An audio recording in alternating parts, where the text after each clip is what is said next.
오늘 우리가 읽을 세 번째 말씀은 시편 23장 1절에서 6절입니다. 신학생선 시편 23장 1절에서 6절입니다.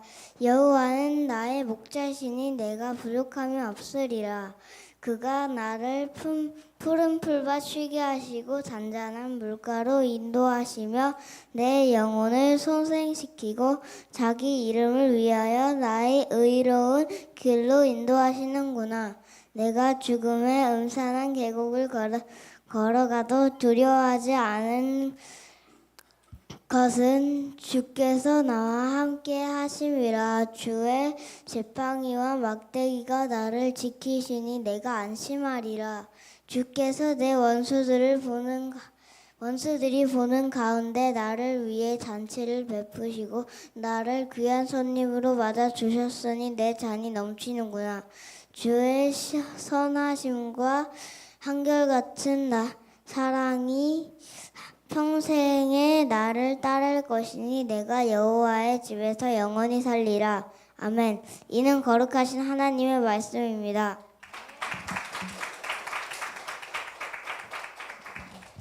잘했습니다. 네. 오늘 말씀을 전해주실 우리 목사님은 우리 송대성 목사님입니다. 네.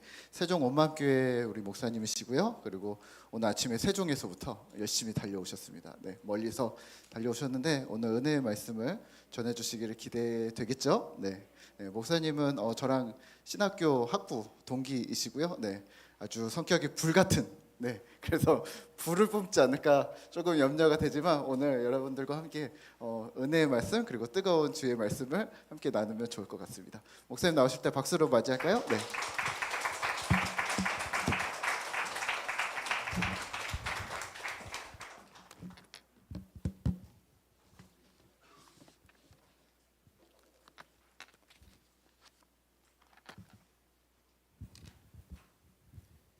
네, 이렇게 귀한 강단에 설 수 있는 기회를 주신 우리 목사님과 또 성도님들께 감사의 말씀을 드립니다. 불을 뿜는다고 그랬는데 마음의 부담이 갑자기 확 생기네요. 네. 오늘 함께 보셨던 이 시편 23편의 말씀은요, 참 많은 분들이 묵상하기를 즐겨하시고 또 사랑하는 그런 말씀입니다. 카톡 인사말에도 이렇게 자주 보일 정도로 굉장히 많은 사랑을 받고 있는 말씀인데요. 그 이유는 아마도 이 다윗의 시편 23편 안에는 우리가 세상 그 어디에서도 찾을 수 없는 참된 위로와 또 참된 격려가 있기 때문이라고 생각을 합니다. 우리가 잠잠히 이 시편 23편의 말씀을 묵상하노라면 하늘로부터 주어지는 마음의 평안과 위로를 느낄 수가 있죠. 그러면 여러분, 다윗의 입에서 어떻게 이토록 아름다운 노래가 나올 수 있었을까요? 다윗의 직업은 원래 양을 치는 목자 아니었습니까? 짐승들과 동고동락을 한다 그래서 굉장히 천대를 받던 그런 직업이었는데요. 하지만 이 다윗이 골리앗을 이기고 나서 인생 역전을 이루는가 싶었는데 오히려 그 이후의 다윗의 삶을 살펴보면요, 더 깊은 고난에 빠지게 됩니다. 자기를 죽이려고 하는 사울 왕을 피해서 무려 10년 이상을 광야에서 도망을 다녀야 했고요. 우여곡절 끝에 왕이 되었지만 살인과 간음에 연루되어 가지고 굉장히 큰 수치와 또 괴로움을 당해야 했습니다. 또 가장 사랑하고 신뢰했던 아들 압살롬의 반역과 또 노년에는 이 신하들의 그 배신까지, 이처럼 다윗의 인생은 대부분을 사망의 음침한 골짜기로 다녀야만 했던, 어떤 순간에는 하나님 앞에서 하나님 차라리 내 목숨을 거두어 달라고 그렇게 울부짖어야만 했던 그런 인생이었다라는 것입니다. 그런데 여러분, 우리가 이 대목에서 반드시 좀 짚어보아야 할 것은요, 다윗이 이 시편 23편을 언제 지었느냐라는 것인데요. 이 시편 23편의 노래에 사용된 동사들의 시제가 미완료 시제라는 것이 굉장히 중요합니다. 무슨 말씀이냐면 구약 언어인 이 히브리어에는요, 딱 두 가지의 시제만 있습니다. 현재 완료와 미완료 이 두 가지만 있는데요. 현재 완료는 이미 이루어진 일을 설명할 때 쓰는 동사고요. 미완료는 앞으로 이루어질 일을 서술할 때 사용하는 동사입니다. 가령 나는 밥을 먹었다. 이러면 이것은 현재 완료가 되겠죠. 그리고 나는 밥을 먹을 것이다. 그러면 이것은 미완료입니다. 이해가 되시죠? 그런데 다윗이 이 시편 23편에서 이미 이루어진 현재 완료가 아니라 앞으로 이루어질 미완료 시제를 사용하고 있다는 것은 어떤 의미가 있을까요? 여호와는 나의 목자시니 내게 부족함이 없으리로다. 다윗이 지금 이 노래를 부르고 있는 이 순간에 정말로 부족한 것이 없기 때문에 이 노래를 하고 있다는 것이 아닙니다. 그가 나를 푸른 풀밭에 누이시며 쉴 만한 물가로 인도하시는도다. 다윗이 지금 고난과 어려움이 하나도 없기 때문에 푸른 풀밭과 쉴 만한 물가를 노래하고 있는 것이 아니라는 것입니다. 지금 자신에게 펼쳐져 있는 상황들이 여전히 원수들에게 둘러싸여져 있고 여전히 사망의 음침한 골짜기와도 같은 그런 절망 속에 놓여 있지만 나의 목자 되신 하나님께서 반드시 나를 건져내 주실 것을 내가 믿는다. 나의 목자 되시는 하나님으로 말미암아 내게 부족함이 없을 것을 내가 믿는다. 그 믿음으로 부르는 노래가 바로 이 시편 23편의 말씀이라는 것입니다. 그래서 여러분 다윗의 이 노래는요 우리의 노래가 될 수 있는 거예요. 스디슨 인생의 길 한복판에서 날마다 눈물로 하나님의 옷자락을 적시고 있는 우리 모두의 노래가 될 수 있다는 것입니다. 이런 의미에서 이 시간에 부족한 종의 입술을 통하여서 선포되어지는 이 하나님의 말씀으로 말미암아 우리 꿈터교회 모든 성도님들에게 하나님의 참된 위로와 하나님의 참된 격려가 주어지기를 간절히 소망해 봅니다. 그러면 지금부터 이 시편 23편을 한 구절 한 구절씩 살펴보고 우리가 함께 은혜 나누기를 원하는데요. 먼저 이 노래의 주제는 1절입니다. 여호와는 나의 목자시니 내게 부족함이 없으리로다. 여러분 우리가 인생 가운데서 느끼는 대부분의 어려움들은요 부족함 또는 공허함에서 오는 경우가 많습니다. 물질의 부족, 건강의 부족, 또 대인관계에서 오는 그런 공허함, 외로움 등등 이런 것들이죠. 그런데 이 부족함과 공허함은 어디에서 오는 것일까요? 바로 가짜 목자를 따를 때 오는 것입니다. 물질이든 명예든 권세든 아무리 채워도 채워지지 않는 더 갖고 싶다, 더 누리고 싶다, 더 대접받고 싶다 이런 탐욕과 욕망에 사로잡혀 있는 인생들은요 가짜 목자를 따르기 때문에 그런 것입니다. 여러분 대한민국에 내가 하나님이다 라고 하는 사람들이 한 30명 정도 있다 그러고요 내가 예수님이다 라고 하는 사람들은 한 20명 정도 있다 그럽니다. 우리가 잘 아는 안산홍, 장길자, 이만희, 박옥수 등등 그런 사람들이 있잖아요. 다 가짜 목자들이죠. 그런데 차라리 이런 가짜들은 저는 오히려 괜찮다는 생각을 합니다. 가짜 목자인 게 표시가 나니까 우리는 그들을 잘 분별할 수가 있거든요. 진짜 문제는 가짜 목자라는 것을 분별하기 어려운 경우 아니겠습니까? 여러분 워렌 버핏이라고 주식의 신, 투자의 신 아마 들어보셨을 겁니다. 이 사람하고 15분 동안 커피 한 잔을 하려면 우리 돈으로 1,000만 원 정도를 지불해야 한다 그러고요. 그마저도 하늘의 별 따기라 그러죠. 그런데 미국의 경제 위기 때 이 사람 말을 듣고 주식에 투자를 했다가 알거지가 된 사람들이 무려 1,000만 명에 다다른다고 합니다. 그가 주식의 신이 될 수 있었던 그 이면에는 주식 때문에 전 재산을 탕진한 수백만 수천만의 사람들이 있었던 거예요. 가짜입니다. 그리고 우리가 서점에 가면 쉽게 접할 수 있는 성공하는 몇 가지 습관, 행복해지는 몇 가지 방법, 이 수많은 책들이 마치 인생의 정답을 제시해 주는 듯 우리에게 이렇게 막 쏟아져 나오고 있는데요. 여러분, 이것이 참 목자가 맞겠습니까? 그런 책들을 보고 다 우리가 따라하면 다 성공하고 다 행복한 삶 살게 되는 건가요? 그럴싸한 워딩으로 포장된 가짜입니다. 되지를 않아요. 가짜를 목자로 삼고 따르면 내 인생 역시 가짜가 되는 겁니다. 돈을 목자로 삼고 따르면 돈의 노예가 되는 것이고, 사람을 목자로 삼고 따르면 반드시 상처받고 등 돌리게 되어 있는 거거든요. 반드시 그래요. 하지만 여러분, 세상의 가짜 목자가 아니라 여호와 하나님을 목자로 삼고 살아가는 사람들은 어떻습니까? 부족함 속에서 오히려 하나님의 풍요로움을 경험하게 됩니다. 공허 속에서 하나님의 채우심을 경험하게 되고, 갈증 속에서 하나님의 해가를 경험하게 됩니다. 좌절 속에서 하늘의 소망을 볼 수 있게 됩니다. 그래서 가난에도 초라하지 않고 부유에도 교만하지 않은 인생, 진짜 목자를 따르면 이 위대한 신비와 능력이 우리에게 주어진다는 것입니다. 저와 여러분들은 분명히 알고 있습니다. 오직 여호와 하나님만이 유일하신 진짜 목자가 되심을 우리는 알고 있습니다. 여호와는 나의 목자시니 내게 부족함이 없으리로다. 어떠한 경우에도 흔들리지 마시길 바랍니다. 세상의 가짜들에게 마음 빼앗기지 마시길 바랍니다. 아멘이십니까? 이어서 다윗은 2절부터 5절까지 왜 하나님께서 우리의 참 목자가 되시는가에 대해서 양의 비유를 통해서 말씀을 해주고 계시는데요.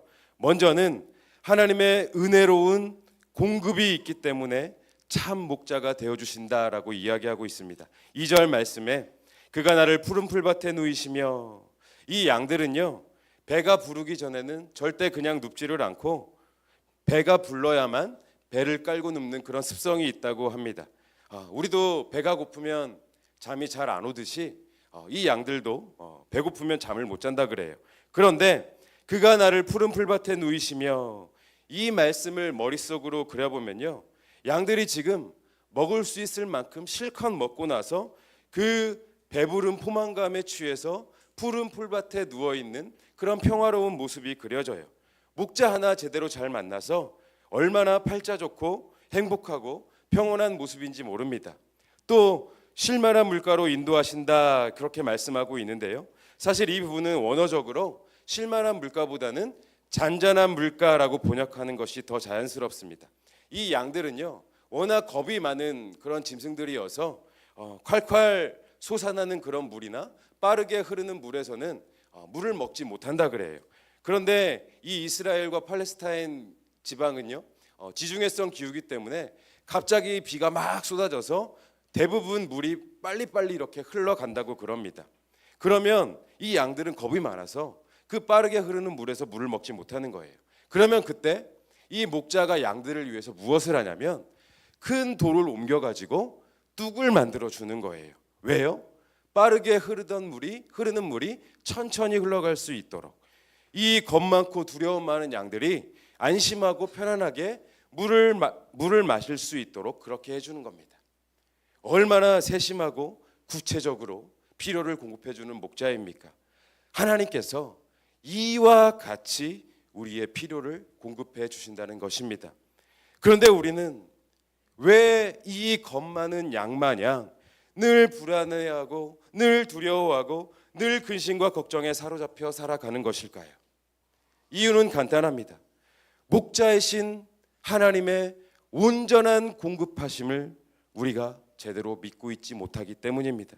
우리가 이 시편 23편의 말씀을 줄줄이 암송할 수 있을지는 모르겠습니다. 하지만 여전히 내 인생의 목자는 누굽니까? 내 자신입니다. 내 능력으로 내 인생 채워가는 것 같고, 내 힘으로 내 인생 만들어가는 것 같고, 내가 열심히 일하면 우리 가족이 잘 먹고 살 수 있을 것 같고, 그렇게 우리가 나는 할 수 있다, 나는 할 수 있다, 하나님의 공급하심이 필요 없는 사람들처럼 우리가 혹시 그렇게 살고 있지는 않습니까? 기도도 마찬가지입니다. 자기 힘으로 뭔가 할 수 있다고 믿는 사람들은 기도하지 않습니다. 자기 힘으로 뭔가 할 수 있는데 뭐하러 기도합니까? 기도 안 해요. 하나님의 공급하심을 인식하지 못하고 이해하지 못하는 어리석고 교만한 인생입니다. 아니 목사님, 나는 할 수 있다. 이게 뭐가 어때서요? 그게 왜 나쁜 거예요? 좋습니다. 좋아요. 그런데 우리는요, 뒤에 하나가 더 붙어야 돼요. 나는 할 수 있다. In Jesus Christ. 나는 할 수 있다. 예수 그리스도 안에서. 내게 능력 주시는 자 안에서 내가 모든 것을 할 수 있느니라. 우리는 이거거든요. 우리 기독교 신앙은 이거거든요. 그런데 그냥 나는 할 수 있다. 무슨 주문 외우듯이 자기 암시만 하고 있으니 늘 불안하고 늘 두렵고 걱정과 근심에 사로잡혀 살아갈 수밖에 없는 겁니다. 우리 할 수 있어요. 할 수 있다고요. 어떻게 해요?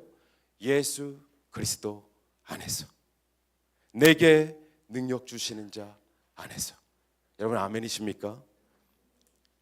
다윗은 이 시편 23편을 노래하며 이 진리를 깨달았습니다.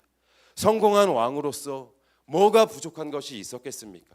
왕실은 부유하고 나라는 흥왕해서 모든 백성들이 잘 먹고 잘 살게 되었습니다. 그래서 다윗은 자기도 모르게 자기 능력으로 그렇게 된 줄 알았습니다. 그러나 아들의 쿠데타로 광야로 쫓겨나가야 했을 때 그 누가 먹을 것을 가져다 주지 않으면 굶어야 했습니다. 시므이라는 천한자가 저주를 퍼붓고 돌을 던져도 스스로 할 수 있는 것이 아무것도 없었습니다. 나는 왕인데, 그것도 크게 성공한 왕인데 자기 능력으로 할 수 있었던 것이 아무것도 없었던 것입니다. 거기서 다윗은 깨달은 거예요. 하나님의 공급하심이 없다면 나는 아무것도 아니구나. 하나님께서 이제껏 나를 푸른 초장에 누이셨으며 쉴만한 물가로 인도하셨구나. 다윗은 이 진리를 깨닫고 이제 이 시편 23편을 노래하고 있는 것입니다. 사랑하는 여러분, 하나님의 은혜로 오신 공급하심이 없다면 우리는 정말 아무것도 아닙니다. 우리 스스로의 힘으로는 아무것도 채울 수 없고 아무것도 얻을 수 없습니다. 그러하기에 하나님께서 우리 삶의 모든 필요를 세심하게 채워주신다라는 이 사실을 믿고 그것을 의지하고 그 공급하신 가운데에서 참된 풍요를 누리며 살아가시는 저와 여러분들이 되셨으면 좋겠습니다. 이어서 다윗은 3절에서 하나님께서 우리의 삶을 인도해 주시기 때문에 참 목자가 되신다라고 노래하고 있습니다. 내 영혼을 소생시키시고 자기 이름을 위하여 의의 길로 인도하시는도다. 이 구절의 핵심은 소생과 의의 길이라는 단어인데요, 이 양들의 특징 중에 하나는 시력이 매우 나쁘다는 것이죠. 그래서 목자의 인도를 받지 않으면 엉뚱한 길로 가고 가시덩굴이나 모래 구덩이 같은 곳에 빠지는 일도 다반사라고 그럽니다. 눈이 잘 안 보이니까 욕구에 따라서 본능에 따라서 그렇게 움직이는 게 이 양이라는 건데요. 그런데 여러분, 이 부분을 우리가 영적인 시각을 가지고 묵상을 해보면요, 우리의 모습이 그려집니다. 우리의 모습이 보여요. 우리가 이 눈 나쁜 양처럼 영안이 어두워져서 진리를 분별하지 못하고 바른 길이 어떤 길인지를 판단하지 못하고 그저 본능에 따라서, 육체의 소욕에 따라서 자기 마음대로 또 자기 생각대로 그렇게 가고 싶을 대로 갈 때가 많이 있다는 것입니다. 그러니까 잘못된 길로 가서 가시에 찔려 상처받고 구덩이에 빠져서 절망하게 되는 그런 결과가 우리 삶 가운데 일어나는 것 아니겠습니까? 그런데 이때 잘못된 길을 가서 가시덤불에 찢기고 구덩이에 빠져서 죽어가는 이 한 마리의 양을 발견한 목자는요, 결코 그냥 지나치거나 결코 그냥 방치해 두는 법이 없습니다. 기필코 그 양을 찾아내서, 기필코 그 양을 찾아내서, 기필코 그 가운데에서 끄집어내고, 기필코 그 가운데에서 끄집어내고 그 상하고 찢긴 상처를 만져주고 또 싸매주고 치료해서 다시 살려놓습니다. 여러분, 이것이 바로 소생입니다. 소생이요. 죽음의 문턱 그 바로 앞에서 다시 살아나게 되는 것, 꺼져가던 생명의 불씨가 다시 활활 불타오르게 되는 것, 영벌을 받을 수밖에 없던 자가 은혜를 입어 생명을 얻고 구원을 얻게 되는 것, 이것이 바로 소생입니다. 여러분, 우리가 이 세상에서 방황하며 살다가 내 믿음으로, 내 의지로 다시 이렇게 구원의 자리에 오게 된 거라고 생각을 하십니까? 절대 그렇지 않습니다. 사망의 길에 있던 우리를 하나님께서 찾아와 주셨고, 죽음의 그 자리에서 우리를 끄집어내 주셨습니다. 다 죽어가던 우리의 영혼을 다시 살려 주셨습니다. 이 하나님의 은혜, 우리를 다시 살리시는, 우리를 다시 소생시키시는 하나님의 은혜가 있었기 때문에 지금의 저와 여러분들이 있을 수 있는 것입니다. 할렐루야. 그리고 이어서 의의 길로 인도하신다 그랬습니다. 여러분, 이 사막에는요 가짜 길들이 굉장히 많다고 그럽니다. 모래바람이 한번 거세게 불고 나면 원래 있던 길들이 모래에 뒤덮여서 사라지기도 하고요, 바람을 따라서 여러 갈래의 이 가짜 길들이 생겨나기도 합니다. 때문에 어떤 길이 진짜 길인지를 분별하는 것이 굉장히 어렵겠죠. 그리고 보이지 않는 모래 구덩이들이 여기저기 많이 생겨나서 굉장히 위험하기도 할 것입니다. 하지만 목자는 어떤 길이 안전한 길인지, 진짜 길인지를 잘 알아서 양들을 바른 길로, 또 의의 길로 인도해 낸다는 것입니다. 여러분, 우리가 사는 이 세상의 길도요, 이 모래로 뒤덮인 사막의 길처럼 참 어려운 것 같습니다. 가짜 목자도 너무 많고요, 가짜 길도 너무 많아서 또 쉽사리 분간할 수 없는 이 모래 구덩이들도 굉장히 많이 있습니다. 그래서 우리가 바른 길을 선택하는 것이 너무나도 어렵고, 이게 맞는 길인지, 내가 지금 잘 가고 있는 것인지 쉽게 판단할 수 없고, 그래서 근심과 걱정에 사로잡힐 때가 참 많이 있습니다. 하지만 이때 참 목자 되시는 하나님께서 언제나 우리를 바른 길로, 의의 길로 인도해 주신다는 것입니다. 하나님은 항상 우리보다 앞서 가셔서 그 길을 다 닦아 놓으시고 우리가 잘 따라올 수 있도록 우리를 한 걸음 한 걸음 인도해 주신다는 것입니다. 그러므로 여러분, 우리는요 다른 데서 길을 찾을 필요가 없는 겁니다. 그냥 하나님만 따라가면 되는 겁니다. 앞이 잘 보이지 않아도 괜찮아요. 가끔 모래 구덩이에 빠져도 괜찮아요. 가끔 가시에 찢기고 상해도 괜찮아요. 하나님은 바다를 갈라서 길을 내시는 하나님 아니십니까? 하나님은 메마른 광야에서 생명샘이 솟아나게 하시는 하나님 아니십니까? 길은 언제나 하나님께 있다. 그러므로 의의 길, 진짜 길, 바른 길은 언제나 하나님께 있음을 기억하시기를 바랍니다.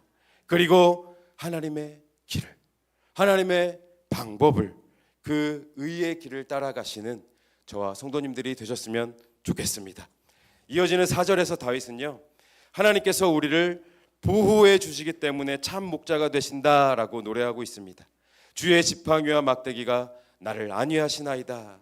여기서 지팡이는요, 끝이 동그랗게 이렇게 구부러져 있는데요, 양이 가시덤불이나 모래 구덩이에 빠졌을 때 그 구부러진 지팡이의 끝으로 양의 목을 걸어서 거기서 끄집어내는 그럴 때 사용하는 도구입니다. 그리고 막대기는요, 이 몽둥이를 생각하시면 될 텐데요, 목자들이 가지고 다니던 이 몽둥이는 약 1m의 길이로 끝에 쇠붙이가 달려 있어서 이 양들을 공격하는 일이나 늑대 같은 맹수들을 물리칠 때 사용하는 도구였다고 그럽니다. 어린 시절에 목자였던 다윗은요, 양들을 위해서 이 지팡이와 이 막대기를 수도 없이 사용을 해 보았을 것입니다. 항상 양들의 곁을 지키면서 몽둥이와 지팡이를 들고 모든 위험으로부터 양들을 보호하는 것이 그의 직업 아니었습니까? 그런데 자기의 인생 가운데에서도, 자기의 삶 가운데에서도 자신을 위하여 이와 동일하게 일하고 계시는 하나님, 늘 자신의 곁을 지키며 그렇게 보호해 주시고 계시는 하나님을 이 다윗이 깨닫고 발견했을 때 얼마나 큰 감격과 은혜를 누릴 수 있었을까요? 마찬가지로 하나님은 우리의 인생에서도, 하나님은 저와 여러분의 인생에서도 동일하게 일하시고 동일하게 역사하시는 하나님일 줄로 믿습니다. 우리를 넘어뜨리려고 하는 사탄의 공격이 있을 때마다 몽둥이로 사탄을 쳐서 멸하여 주셨습니다. 또 우리가 사망의 음침한 골짜기와도 같은 그런 깊은 좌절과 절망 속에서 몸부림치고 있을 때마다 구원의 지팡이로 우리를 끄집어내 주셨습니다. 우리가 이것을 깨닫든지 깨닫지 못하든지, 우리가 이것을 이해하든지 이해하지 못하든지, 하나님은 우리의 삶 가운데에서 언제나 늘 동일하게 이와 같이 역사해 주셨습니다. 그리고 또 앞으로도 영원히 그렇게 역사해 주시리라 믿습니다. 이어지는 5절에서는요, 주께서 내 원수의 목전에서 내게 상을 차려주시고 기름을 내 머리에 부으셨으니 내 잔이 넘치나이다. 다윗은 이렇게 고백을 합니다. 이 목자는요, 양들에게 풀을 먹이기 위해서 평탄한 평지가 있고 풀이 많이 있는 산꼭대기로 양들을 이끌고 올라갑니다. 그곳을 메사라고 하는데요, 드디어 양들이 사망의 음침한 골짜기를 지나서 이 메사에 도착을 하게 되면 이 배가 고픈 양들이 또 본능에 따라서 막 달려가서 풀을 먹으려고 할 때 목자가 양들을 가로막고 못 먹게 막습니다. 왜 그럴까요? 이 메사에는요, 독사들이 많기 때문에 그래요. 이 독사들이 풀 사이에 굴을 파놓고 거기에서 이렇게 웅크리고 있다가 양들이 풀을 먹기 위해 다가오면 튀어나와서 양들의 코를 물어버립니다. 그러면 이 양들은 거기에서 죽고 말겠죠. 그래서 목자는요, 이 양들을 위해서 지팡이를 가지고 독사의 굴이 있는지 살핀 다음에 독사가 있는 구멍을 발견하면 그 구멍에다가 기름을 붓습니다. 그러면 거기가 이제 미끌미끌하니까 독사들이 나오질 못하겠죠. 그래서 구멍에 기름을 붓고 그것도 안심이 안 되어서 모든 양의 머리와 코에 이 기름을 발라줍니다. 참 손이 많이 가는 짐승들이에요. 아무튼 그렇게 기름을 발라줘서 독사가 기름 냄새를 맡고 피해가게 그렇게 하는 겁니다. 이게 바로 원수의 목전에서 기름을 내 머리에 부으셨나이다 라는 말씀의 의미입니다. 그런데 여러분, 중요한 것은요, 간혹 이 구절을 가지고 왕을 임명할 때 머리에 기름을 붓는 것으로 그렇게 이해를 해서 하나님이 세상의 원수들 앞에서 나를 왕으로 세워주실 것이다, 세상 사람들 앞에서 내 머리에 기름을 부어주시고 나를 왕으로 만들어 주실 것이다, 이렇게 해석을 하는 경우가 많이 있는데요, 굉장히 잘못된 해석입니다. 잘못된 이야기예요. 성경에서 왕이나 제사장들에게 이렇게 기름을 부어서 임명하는 그런 장면들을 보면요, 여기서는 히브리어 마샤크라는 단어를 사용하고 있어요. 마샤크라는 단어로 기름을 붓다라고 그렇게 설명을 하고 있습니다. 그런데 이 시편 23편에서 다윗이 사용하고 있는 단어는요, 마샤크라는 그런 의미와는 전혀 상관이 없는 그냥 일반적으로 붓다, 바르다라는 의미의 다샨이라는 단어를 사용하고 있습니다. 본문의 말씀은 왕을 세울 때 기름을 붓는 그런 의미와는 전혀 상관이 없다는 거예요. 여러분, 제가 지금 굳이 이 히브리어 단어를 가지고 잘못된 해석을 언급하고 있는 이유는요, 이 시편 23편을 우리가 올바로 이해하고 묵상함에 있어서 이것이 너무나도 중요하기 때문이에요. 본문 속에서 우리는 양입니다. 양이에요. 철저하게 양의 입장에서 목자 되신 하나님을 따르는 그런 의미를, 그것을 노래하고 있는 거거든요. 그리고 우리는 정말이지 손이 너무 많이 가는, 스스로는 아무것도 할 수 없는 양과 같은 존재, 목자가 없으면 단 한순간도 살아갈 수 없는 그런 존재가 바로 우리예요. 1절 처음부터 지금까지 우리는 지금 이 이야기를 하고 있는 거거든요. 그런데 그렇게 목자가 없으면 아무것도 할 수 없는 존재가 갑자기 5절에 와서 머리에 기름 부음을 받고 왕이 된다? 왕같이 높아져서 막 원수들을 물리친다? 이런 장면을 상상하시면 안 된다는 겁니다. 이건 아니라는 거예요. 양으로 시작해서 왕으로 결론 내고 끝내면 안 되는 거예요. 양은 그냥 끝까지 겸손하게 목자만 바라보고 목자만 따라가야 되는 양인 겁니다. 여호와는 나의 목자시니 내게 부족함이 없으리로다. 우리가 진정한 의미의 부족함 없는 삶을 살아가기 위해서는요, 처음부터 끝까지 나의 부족함을 인정하고 나의 연약함을 인정하고, 하나님, 나는 양과 같이 미천하고 부족한 존재입니다. 그래서 하나님만 붙잡습니다. 그래서 하나님만 의지합니다. 그래서 하나님만 따라갑니다. 이런 고백이 튀어나올 때, 이런 고백이 우리의 심중에서 튀어나올 때, 여호와는 나의 목자시니 내게 부족함이 없으리로다. 내게 부족함이 없으리로다. 이 말씀이 우리의 노래가 될 수 있는 것입니다. 그리고 그러할 때 5절 마지막에 내 잔이 넘치나이다. 내 잔이 넘치나이다. 부족함 없이 풍성하게 채워주시는 하나님의 은혜를 우리가 경험할 수 있게 되는 것입니다. 이런 의미에서요, 왕이 되려고만 하지 마시고 높아지려고만 하지 마시고 그런 것에 너무 관심 갖지 마시고 하나님 앞에서 겸손한 양으로 살아가시는 저와 여러분들이 되시기를 바랍니다. 자, 이제 다윗은요, 마지막 6절에서 스스로 다짐하고 결단하며 최종 결론을 내립니다. 내 평생의 선하심과 인자하심이 반드시 나를 따르리니 내가 여호와의 집에 영원히 살리로다. 무슨 설명이 더 필요하겠습니까? 하나님의 공급하심과 인도하심이 평생 우리와 함께 하신다는데 무엇이 더 필요할까요?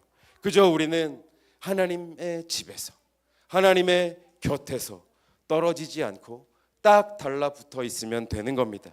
어린 아기가 엄마의 품에 안겨 있다가 낯설은 사람이 아기를 안으려고 하면 막 발버둥 치면서 울음을 터뜨리는 것처럼 다른 목자 찾지 말고 다른 목자 따르지 마시기를 바랍니다. 오직 여호와 하나님만이 나의 목자시니, 이 고백이 우리의 심중을 통해서 고백되어질 때 다윗의 이 위대한 노래는 나의 노래가 될 수 있을 것이고, 여호와 하나님께서 나의 참 목자가 되어 주실 것이고, 진정한 의미의 부족함 없는 삶을 살게 될 줄로 믿습니다.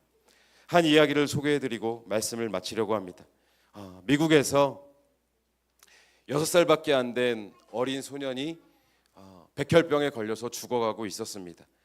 아이를 위해서 해줄 것이 더 이상 아무것도 없었던 이 아이의 엄마는요, 이 아이에게 시편 23편의 말씀을 외우도록 하고 그 뜻을 설명해 줍니다. 특별히 1절의 말씀, 여호와는 나의 목자시니, 이 말씀을 강조해서 설명을 해줬는데요, 영어로는 5단어입니다. The Lord is my shepherd. 엄마는 이 손가락 하나하나를 꼽을 때마다 아이에게 그 의미를 설명해 줍니다. 더, 하나님은 유일하신 하나님이시란다. 로드, 하나님은 너의 주인이 되신단다. 이즈, 그분이 여호와 하나님이시란다. 그리고 마지막에 4번째, 5번째 단어를 더욱 강조하면서 마이 셰퍼드, 하나님은 너의 목자가 되신단다. 사랑하는 아들아, 우리가 이 땅에서는 잠시 헤어져야 될지 모르겠구나. 그러나 걱정하지 않아도 되는 것은 하나님이 너의 목자가 되어 주시기 때문이란다. 네가 이 땅을 떠나는 날 목자 되신 하나님께서 너를 천국으로 인도해 주실 거야. 어느 날 이 엄마는 병원에 아이를 두고 잠시 집에 들렀는데 급하게 병원에서 연락이 와서 급하게 가보았지만 안타깝게도 아이는 이미 숨을 거둔 뒤였습니다. 엄마는 아이의 마지막을 함께 해주지 못한 것에 대해서 마음이 무너지고 통곡할 수밖에 없었습니다. 그런데 한참을 그렇게 슬피 울다가 이 아이를 바라봤는데 하얀 천으로 덮어놓은 이 아이의 시신 중에 볼록하게 나온 부분이 있어서 이 천을 걷어보니까 아이가 두 손을 꼭 맞잡고 가슴에 손을 얹고 있었는데 오른손에 4번째, 5번째 손가락을 왼손으로 꽉 쥐고 있는 것이었습니다. 그 손가락은 엄마가 아이에게 설명해 주었던 My Shepherd, 하나님은 너의 목자가 되신단다. 아들이 이 세상을 떠날 때 하나님의 목자 되심을 믿고 그것을 붙잡고 이 세상을 떠났다고 생각하니 엄마는 이제 슬픔 대신 기쁨의 눈물을 흘릴 수 있게 되었고 아들을 천국으로 기쁜 마음으로 보내줄 수 있게 되었습니다. 여러분, 우리도 항상 이것을 기억하며 살길 원합니다. The Lord is my shepherd. 여호와는 나의 목자시니. 매일매일의 삶 속에서 이것이 믿음으로 고백되어지기를, 삶의 간증으로, 삶의 노래로 고백되어지기를 주님의 이름으로 간절히, 정말로 간절히 축원합니다. 기도하시겠습니다.